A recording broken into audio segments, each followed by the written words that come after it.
Jets Ward.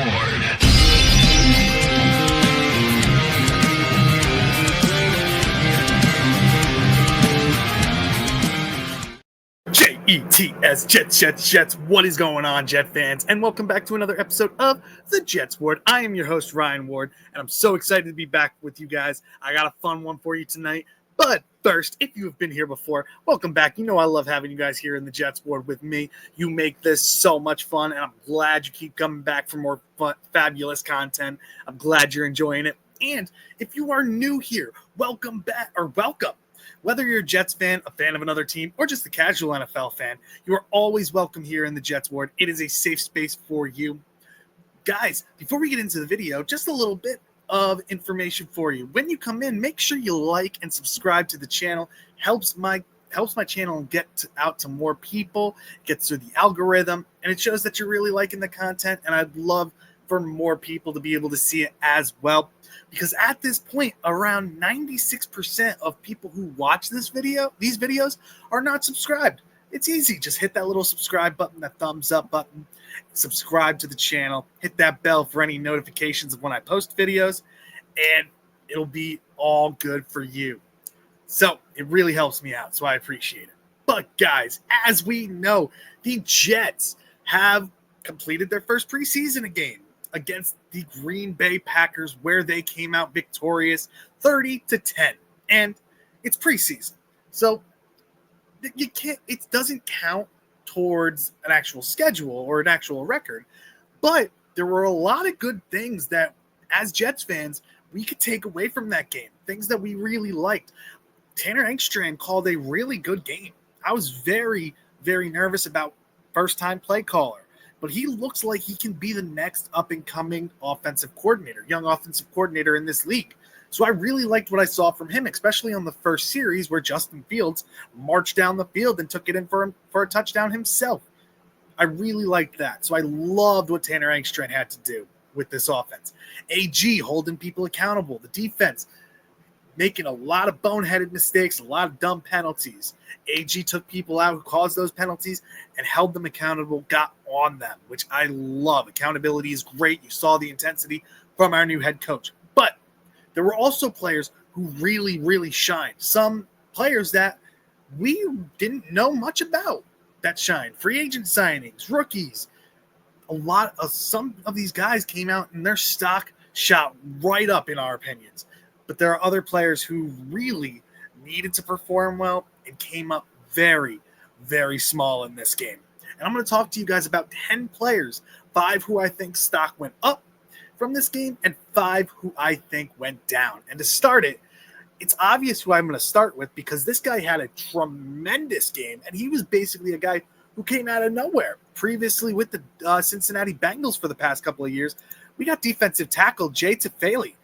This guy, man, came out of nowhere. Yes, he had an offsides penalty on the first play of the game, but after that, he looked like the reincarnation of Aaron Donald out there. The guy was dominant. He had 1.5 sacks. He had a fumble recovery that resulted in a touchdown. The guy looked really, really legit out there and looked like he belonged. And an opportunity for him, too, where Byron Cowart, who's looked very, very good in this offseason, this training camp so far, was out of this game because of an injury he had during our practices before.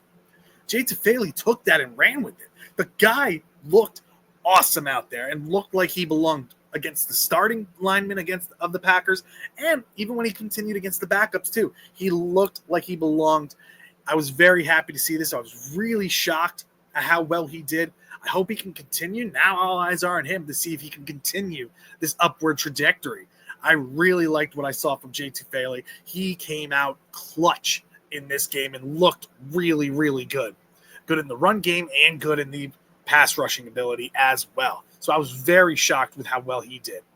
But along the lines of that, his stock is going up. Another defensive tackle who I really like, Derek Nottie, his stock went down. This guy, I really loved when we signed him from Kansas City. He played next to Chris Jones for many years. He's a Super Bowl champion. Last year he had a down year, but I thought he would be able to bounce back, and he's been quiet. Training camp, you don't hear anything about him.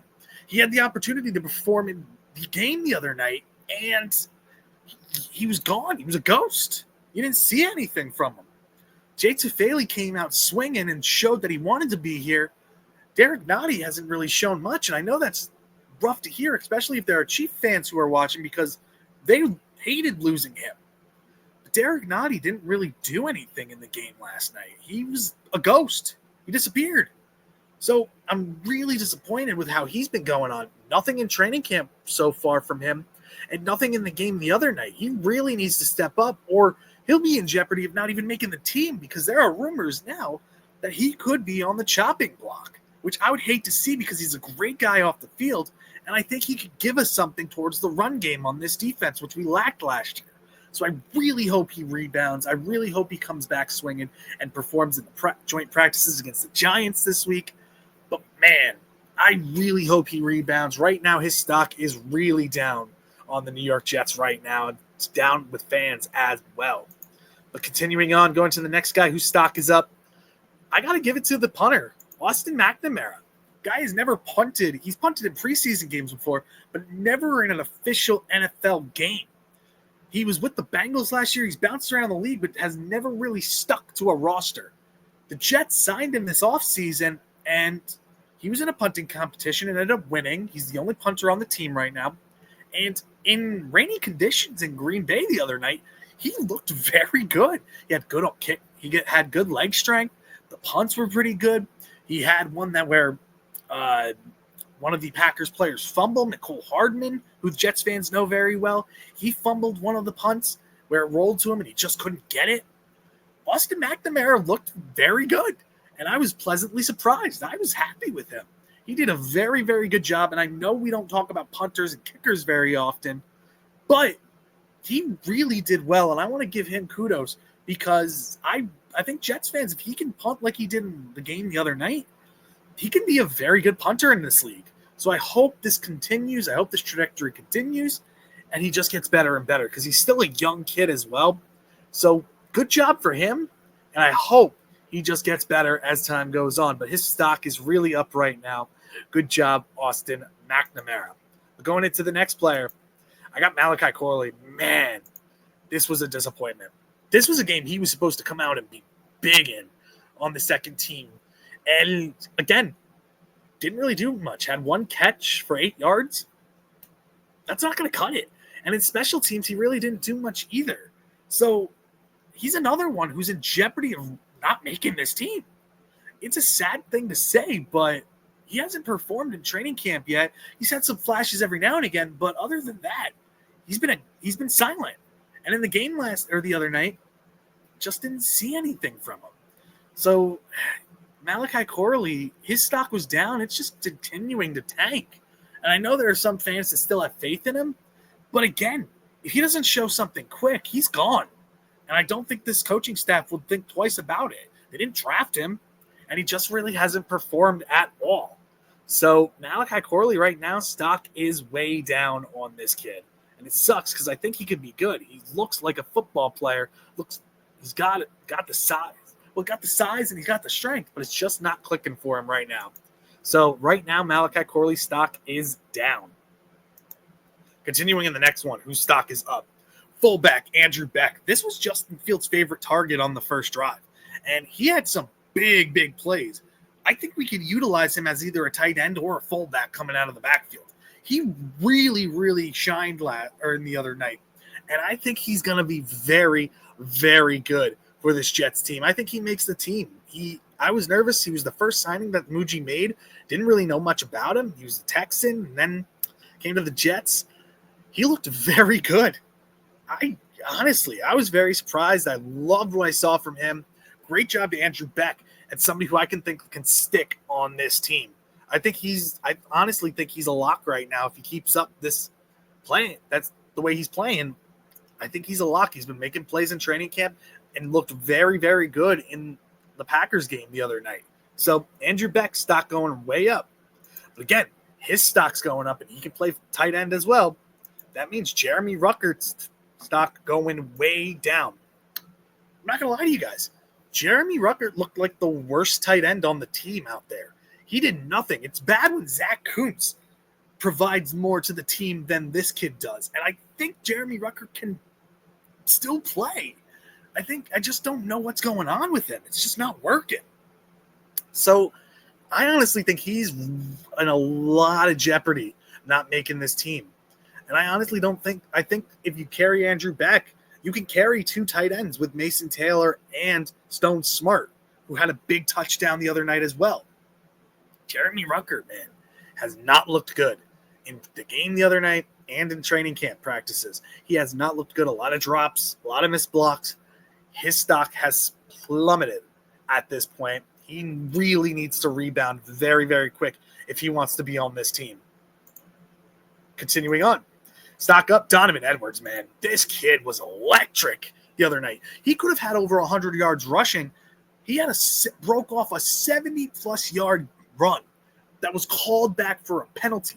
But he looked great in the pass game. He was blocking, being a good blocker. He finding holes and shooting right through them. This kid looked very good. And honestly, I think you can make an argument that the Jets could carry 4 running backs because they like to do running back by committee. This kid performed, man. He is a player. And the biggest worry is if you put him on the practice squad, he'll get snatched up really quick. I can see him going to Miami because they're in desperate need with Madison going down for the season now with a neck injury. They would pick Donovan Edwards up very, very quick as a backup running back to Achane. So, man, he performed very well, and I would hate to see this kid go. So I honestly think his stock is way up there and could fight for a spot on the 53-man roster with the New York Jets. He's just got to keep performing in the practices and in the next game against the Giants, which I think he can. So Donovan Edwards, stock way, way up. I really think this kid can make the final roster. So watch out for him. He could be very, very good. Next one, stock down, Max Mitchell. He looked awful. He was getting blown up last night or the other night in the game. He looked awful. And I don't know what was going on because he's been a guard in this league. He's been a tackle in this league. He's started games. He just looked bad. And I don't think he makes this team. We have Carter Warren who's fighting for a spot too, but Xavier Newman looked very good. We had other players. Our starting tackles, the offensive line, our starting offensive line looked great. Our backups, they looked okay. Xavier Newman was awesome. But Max Mitchell looked bad, man. Very, very bad. So I don't think he makes this team. His stock is way, way down on this team. And he was in jeopardy of making this team beforehand. After the other night's game, I think it's even tougher for him to make this roster now. But Max Mitchell's stock way down. Getting into the next one, this is a player I love. You guys have heard me talk about him before. Jamarcus Weston plays defensive end and linebacker, mainly known as a special teams ace. He had a fumble recovery on that punt that Austin McNamara had that Nicole Hardman fumbled. He was the guy who recovered that fumble.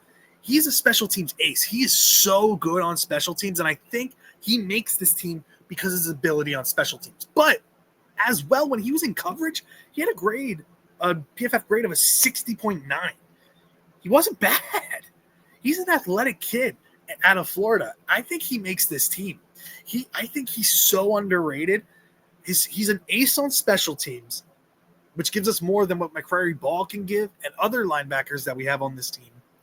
He's a special teams ace and was actually decent in coverage the other night. So watch out for Weston. I really think his stock skyrocketed in that game against the Packers.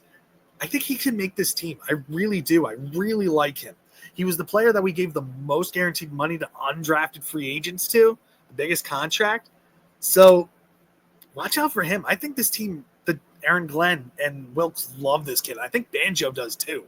So I think Weston can make this team, and I think his stock is way, way up there right now. But with the last guy, guys, we have fans who think that Michael Clemens is going to have a resurgent year. And I was getting on that bandwagon too, because he looked very, very good in training camp practices. But then in the game against the Packers, we saw the same old Michael Clemens. He's a ghost. And one of the first plays he's out there, he's getting penalized and getting into a fight with another player. You can't do that. He got pulled right away. by Aaron Glenn and talked to by him.